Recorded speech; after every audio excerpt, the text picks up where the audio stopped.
Sage Wanderer here, and welcome to Ivil Say Orway Update. So, if you're a fan of the channel, you know that many years ago I started this channel with a video where I talk about meeting this woman who claimed to know what was going to happen in the future because had been in on it, and she was rebelling against the powers that be and fighting for her own rights. And she told me a story of future events, which many of you who watch the channel know that I believe and many of you believe is taking place before our very eyes. That we're experiencing the takeover of the New World Order that Folly told me would happen all those years ago. And now it's finally happening. And it's part of what drives this channel is the fact that I have this information and I've predicted much of what's happening and what's going on today. In years past, I predicted it before it happened. And one of the things she talked about was how the police would not be an issue when the New World Order took over. That the police would be disbanded, or they would be taken control of, or, as she put it, they would just stay home because they didn't sign on for this. And so now we're seeing this mass retirement, resigning of police officers from around the country because they don't want to comply with the mandates. You know what I mean? With the mandates for the, you know what I'm talking about? So essentially, the defund the police movement is getting their wish because police officers are resigning in mass. There are blue flu sick outs where they decide that all of the police officers, or many of them, will just not come to work and claim that they're sick as a protest, a blue flu, what they call it, protest against the mandates. And so what you're seeing is police forces that were already overstressed and under-budgeted, undermanned, already being overran by crime, and now you're seeing them walk away from their jobs. And the net result is a depopulation of the police forces from around the country, especially in big blue cities, where many of these officers will do just about anything they're told to do, but when it comes to doing the mandated you-know-what, they're not going to. And so you're going to find in the future a world without rule of law, WROL. What will that look like? Well, my friend Folly so long ago told me what it would look like when she said that the New World Order would take over and the police would just stay home. And the ones that they didn't already own would easily be dealt with.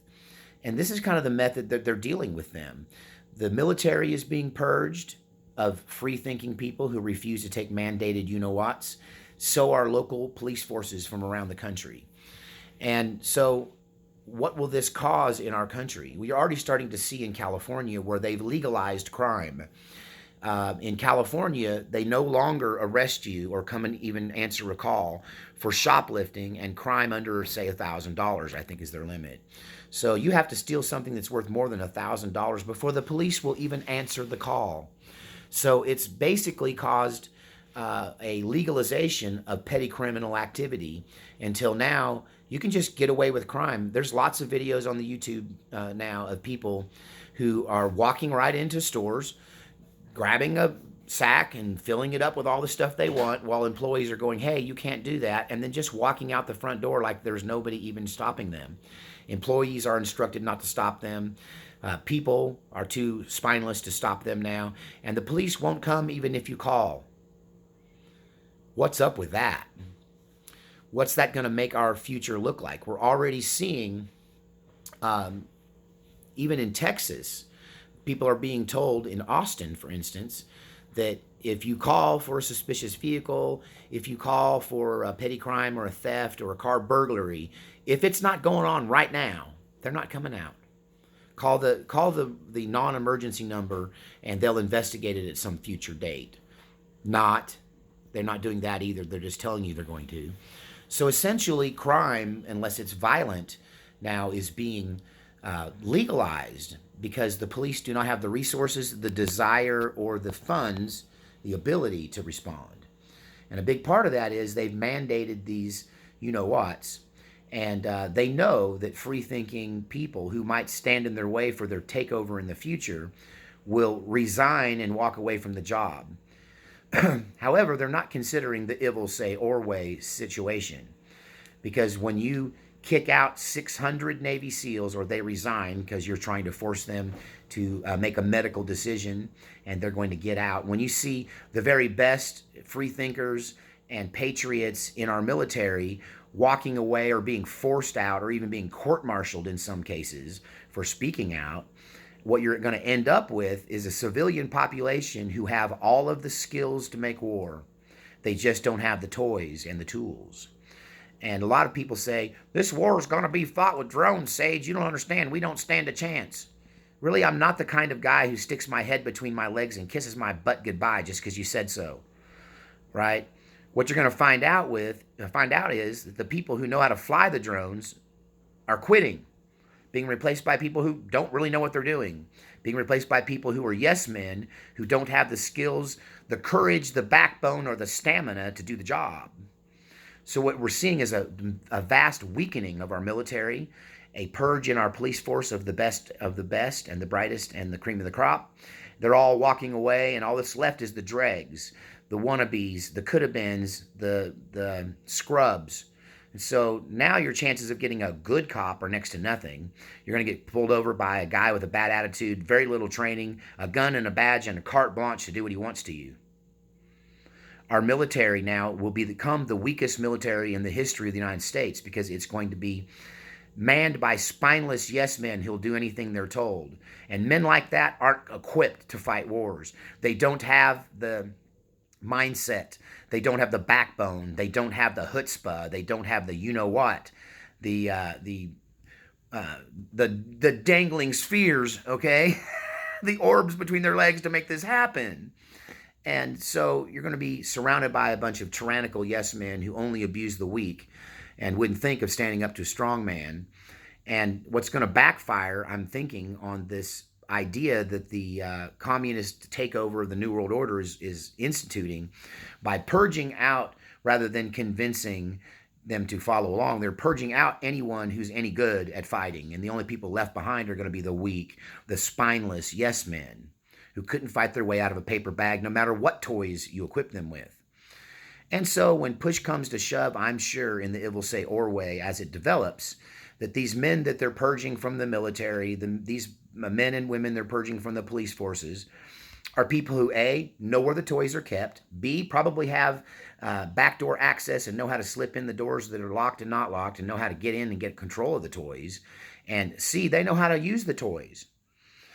And so with this defunding of the police, with this legalization of criminal behavior, you're going to see the rise of the vigilante, the rise of a militia movement like you've never seen before, being led by real blooded veterans who just came out. And when push comes to shove, there will be a drone war. Drones on both sides, tanks on both sides, airplanes on both sides. Because we know how to fly them, we know how to drive them, we know how to shoot them, right? Not me, okay? I'm not a vet. Let's make that clear. I was just raised by veterans. I was raised by Marines. My Marine Corps family know how to play with the toys. They know where they're kept. Some of them still have friends on the inside that'll leave the right door open for them. And the bottom line is, when you start taking out the real warriors, kicking them out, making enemies of them, and putting them in the civilian world, you're asking for a insurrection for reals. I'm really sick and tired of hearing about what happened on the 6th of the first month of this year in the capital of our country is an armed insurrection. Come on, people. First of all, it wasn't armed. Doesn't reach at all the validation of being called an insurrection. And at best, it was a loosely organized, chaotic protest, right? But when you start labeling people as insurrectionists, you start coming after them with the full weight of the law, right? People that were normally peaceful people that used to be on your side, people that used to run the very institutions you're now using against us, are going to rise up and take charge. You're asking for a insurrection or a coup from the inside out, from trained military experts who are now leaving because they're being victimized, they're being singled out, and they're being targeted by these communists who are taking over our country. So in the future, in the present, if you want to know the truth, and the continuing future, we will see more crime, more mayhem, but also the rise of the vigilante, the rise of the militia, the rise of the citizen soldier. And they will return to their place of power at the head of this country, because these are the people that built this country, and these are the people that will save this country. And their better bet was to keep them in and slowly frog in the boiling the frog scenario, where a frog won't jump out of a boiling water because it slowly gets hot. They should have continued that trend with the people in our military and police forces, and maybe they might have been able to convince them to go along with this New World Order takeover. But by singling them out and purging them, all they're doing is setting up the resistance. If you are listening to this message, you are part of the resistance. God bless the New Republic, because this one is shot.